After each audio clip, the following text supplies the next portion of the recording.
આપણે આદિત્યભાઈ ગઢવી, જી ગુજરાતનું આપણું ઘરેણું, બિલકુલ. બરોબર છે.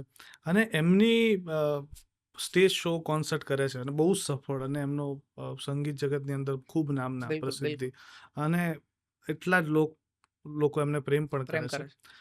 મને એક વસ્તુ બહુ નવાઈ પણ લાગી અને મજા પણ બહુ આવી કે હવે જે સ્ટેજ શો અને કોન્સર્ટના જગતમાં એ વધારે કાર્યરત છે, અને લોક ડાયરામાં બહુ ઓછા જોવા મળે છે કે નથી જોવા મળતા આફ્ટર, કારણ કે એમનું શેડ્યુલ એ રીતનું રહે છે. બરોબર. પણ તમારી સાથેની જુગલબંધી એક લોક ડાયરામાં હમણાં જોવા મળી.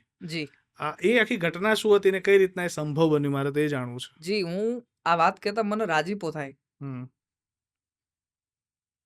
આદિત્યભાઈ ગઢવીએ સંબંધ હાચ્યો. એ જે ઘટના છે ને, હમ. એમના સગા મામા રહે છે અમેરિકા, આદિત્યભાઈના. જી. આયા અમારે ભાઈ છે એક બાબલુ મામા કરીને, એમના ઘરે કાર્યક્રમ હતો, લગ્નનો કાર્યક્રમ હતો, ખાચર પરિવાર હતો. અને યોગેશ દાનભાઈ એમના પિતાજી આદિત્યભાઈના ઈ મામા થતા એમને. આદિત્યભાઈ કારણ કે ખાચર એટલે ઈ અમારા મામા થાય, દરબાર રહે એટલે અમારે આ ગઢવીનો મામા થાય, કાઠી દરબાર. કાઠી દરબાર, હા.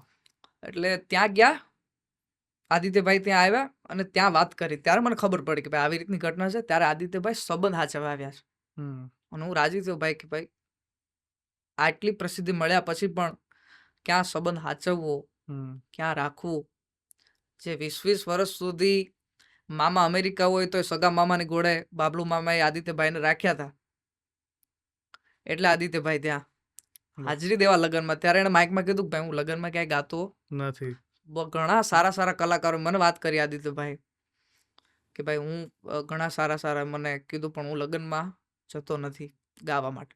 ભાણેજ તરીકે 20 વર્ષથી હાજર રાખ્યો છે. એટલે ત્યાં ગાવા આવ્યા ને મારી ભેગું ગાયું એને. એ એકલા જ ગાવા જતા હતા. મેં કીધું તમે ગાવ, મેં કીધું ભાઈ હું સામે બેઠો, મને કે નહીં તું હાલ મારી ભેગું. પછી મેં હાર્મોનિયમ પ્લે કર્યું ને ગાયું, અને એમણે મારી બાજુમાં બેહીને ગાયું.